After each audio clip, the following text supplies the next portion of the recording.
ayudar y después reconciliación con nuestros hermanos.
Pero si revisamos la historia, veremos que la Iglesia siempre enfrentó dificultades en este aspecto. ¿Por qué? Porque somos humanos. Tenemos personalidades diferentes, formaciones diferentes, culturas variadas, trayectorias diversas. Por lo tanto, no es fácil convivir con las otras personas. Tenemos puntos de vista diferentes sobre el mismo asunto. En la Iglesia primitiva, ya había problemas de relacionamiento entre los cristianos. Un ejemplo claro es la discusión entre Pablo y Bernabé. Dos santos hombres, ambos fueron usados por Dios, pero ambos tenían opiniones diferentes con relación a un mismo punto, en este caso con relación a Juan Marcos, un joven discípulo. En el primer viaje, Juan Marcos había abandonado la misión, entonces Pablo creía que ya no valía la pena darle una segunda oportunidad. Bernabé, por el contrario, creía que sí, que se le debía dar una otra oportunidad al joven discípulo. Y ambos discutieron. Y no solo discutieron, sino que cada uno siguió el viaje por diferente rumbo. Bueno, los años pasaron y Pablo vio que se había equivocado. Juan Marcos aprovechó la oportunidad y se agarró a esa oportunidad que se le dio por segunda vez. Y entonces Pablo, años después, refiriéndose a Juan Marcos, dice que le era útil para el ministerio. Pero años atrás no pensaba así y las relaciones fueron quebradas. Ahora, ¿qué hace el Espíritu Santo? Reata las relaciones rotas, cura heridas emocionales abiertas por palabras dichas inoportunamente. El Espíritu da una nueva oportunidad, enseña a perdonar, a ser tolerante, a confiar en la persona que falló. En fin, no es humano vivir sin discutir, pero no es divino vivir sin arreglar las dificultades creadas por las discusiones. ¿Quieres ver otro ejemplo de relaciones quebradas que fueron curadas por el Espíritu Santo en la iglesia primitiva? Bueno, ese es el caso de Onésimo y Filemón. Y esta es la segunda parte de nuestro estudio. Onésimo era esclavo de Filemón y huyó a Roma. Allí se encontró con Pablo en la prisión y fue evangelizado. ¿Y qué hace el evangelio, entre otras cosas? Ya lo dijimos, reconcilia, reata las relaciones rotas, cura las heridas. Entonces Pablo le pide a Onésimo que regrese a Colosas, donde vive Filemón. Filemón era hijo en la fe de Pablo, y Pablo le escribe una carta que se le envía con el propio Onésimo. En esa carta hay algunos principios que deben ser tenidos en cuenta. El primer principio lo encontramos en el versículo 5, que dice: porque oigo del amor y de la fe que tienes hacia el Señor Jesús y para con todos los santos. Este principio enseña que no existe verdadero amor ni verdadera fe si no estás bien con los hermanos. El amor y la fe del cristiano no son asuntos de teoría, sino asuntos de vida práctica. El segundo principio, Filemón solo tiene un capítulo, está en el versículo 12. Dice: el cual vuelvo a enviarte, tú pues recíbele como a mí mismo. Este principio segundo nos enseña que el verdadero cristianismo derriba las barreras de las diferencias. No hay más libre ni esclavo, no hay rojo ni blanco, pobre o rico. Nadie se siente superior a nadie. Todos son iguales. Vamos al tercer principio que está en el versículo 19. Y si en algo te dañó o te debe, ponlo a mi cuenta. Yo, Pablo, lo escribo de mi mano y yo lo pagaré, por no decirte que aún tú mismo te me debes también. Este tercer principio establece que no hay relaciones curadas sin arreglar el pasado. Lo que se debe necesita ser pagado. La restitución es parte del Evangelio. Por eso Cristo murió en la cruz. Nosotros no podíamos pagar nuestra deuda. Entonces Él la pagó por nosotros. Finalmente, el último principio está en el versículo 21 de Filemón. Te escribo confiando en tu obediencia, sabiendo que harás aún más de lo que te digo. Bueno, en este principio vemos que el verdadero cristiano hace más de lo que se espera de él. Camina siempre la segunda milla. Harás más de lo que te digo, afirma Pablo. La tercera parte de este estudio nos lleva a pensar en la iglesia como un cuerpo. Dios nos hizo a todos diferentes uno del otro, distribuyó dones, no para que exista competencia, sino para que exista cooperación. En la cooperación, diversos dones se juntan para un mismo objetivo.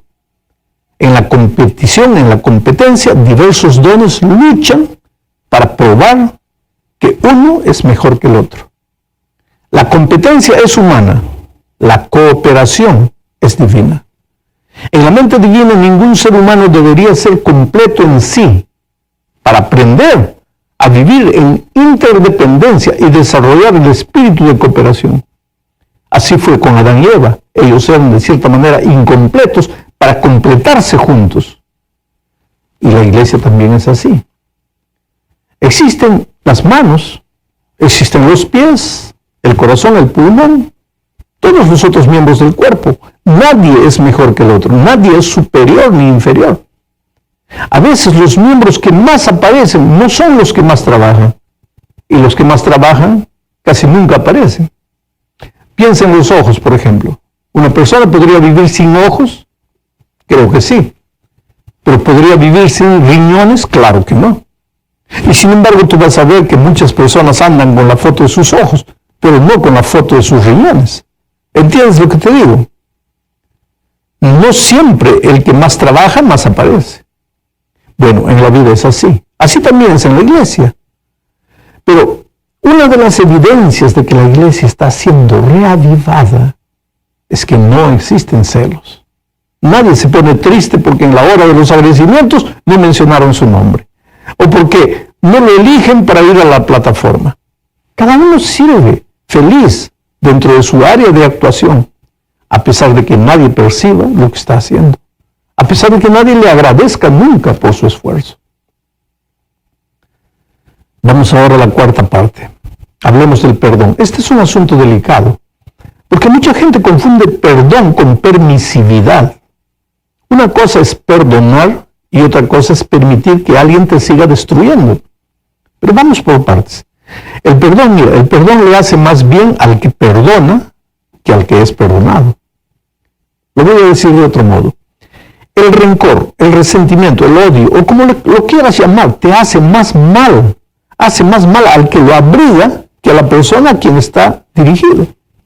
El rencor o el resentimiento son un veneno poderoso que destruye el depósito donde es guardado. Por lo tanto, además de no ser cristiano, no es inteligente guardar rencor. Y como Dios desea que seamos felices y vivamos sanos, entonces nos pide que perdonemos. Solo que el perdón no es un fruto del esfuerzo humano, es un fruto del Espíritu. Por tanto, cuanto más cerca vivas de Jesús, el perdón aparecerá como fruto maduro en tu vida. El asunto es, ¿qué debo hacer con alguien que me perjudica y después me pide perdón?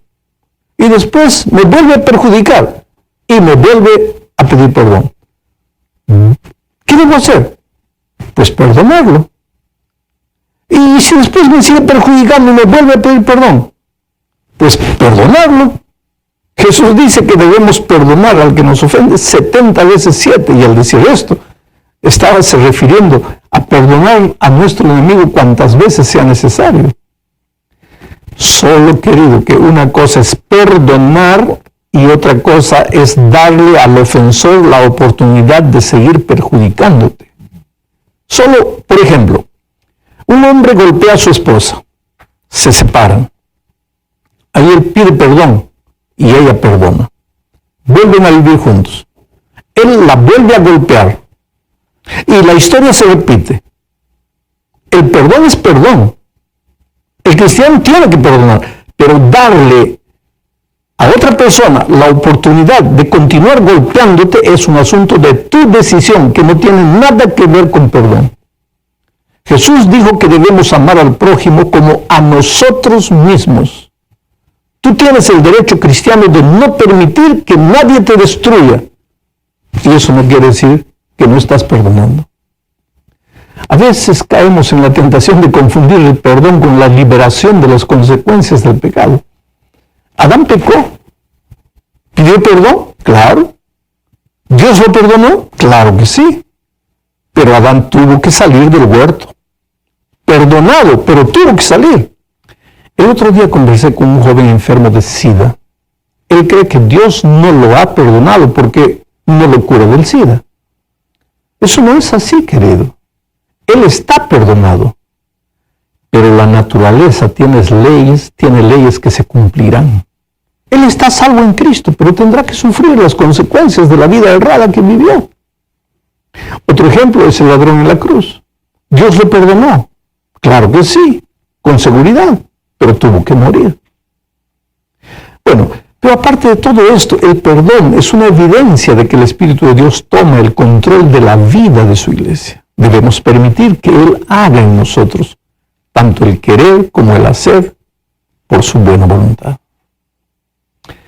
Y entonces llegamos al fin de este comentario. El asunto aquí es la resolución de conflictos entre los miembros de la iglesia.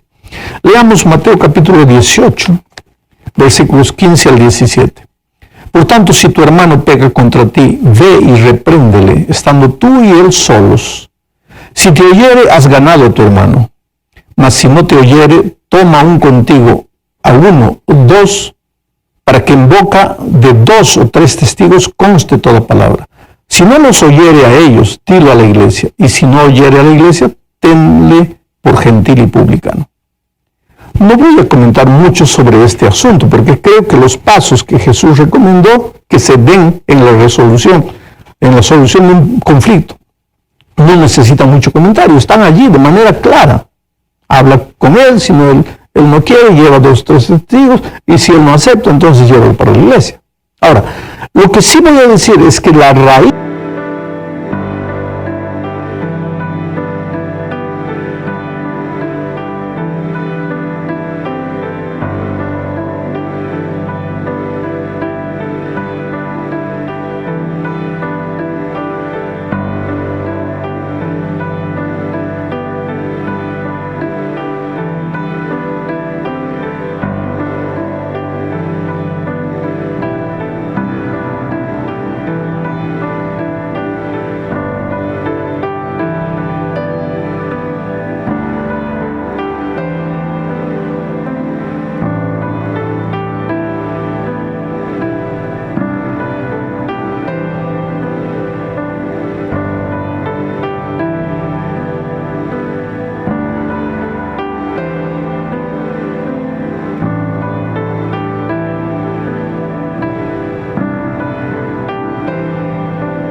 de cualquier problema no resuelto es el corazón no convertido.